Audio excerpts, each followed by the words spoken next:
उद्घाटित है उतला सरस्वती मेला। मयूरभंज जिला उतला बहु प्रतीक्षित प्रसिद्ध सरस्वती मेला उद्घाटित हो जाइछि। उदला सरस्वती मंदिर आज्ञा मालस एक विराट शोभायात्रा बाहरी मेला पड़ियाटे पहुंची।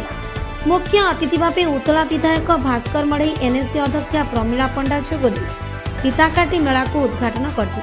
बहु पुरातन यह सरस्वती मेला कप्तिपदा उपखंडर लोक भावावेग जड़ित थिबा यहाँ विभिन्न प्रतियोगी माननकु अतिथि माने पुरस्कार प्रदान करते।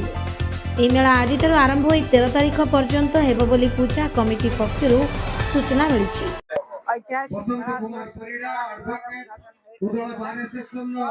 सरस्वती मंदिर कौटी ना महाराणी सुमित्रा देवी करते जो जगार मंदिर अच्छी बहुत धड़ा फुल फुटुला मन को आसला कि सरस्वती पीठ तो सी आरंभ करते पूजा तापर से दिन पूजा हो मेला आज मेला ए वर्ष मेला शुभारंभ हो माननीय विधायक मोर समस्त काउंसिलर मैंने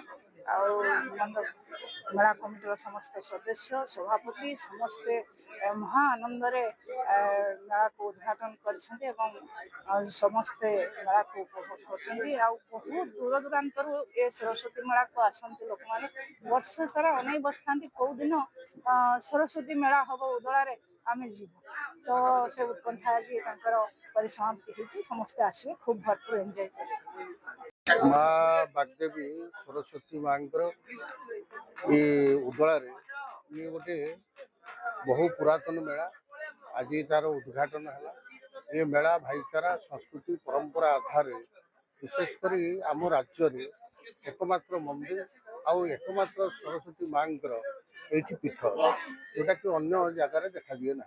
विशेषकर प्रत्येक वर्ष भली ए वर्ष भी आज उद्घाटन कार्यक्रम था आम उद्घाटन कर सारी आवेदन करी जनसाधारण को समस्त श्रृंखलार सहित ये मेला को उपभोग करने सहित विभिन्न सांस्कृतिक कार्यक्रम हम ताकू आपने सादर ग्रहण करेंगे। यह ही मोर आज एति विशेषकर जनसाधारण को निवेदन। उतलारू मुना सिंह का रिपोर्ट खबर।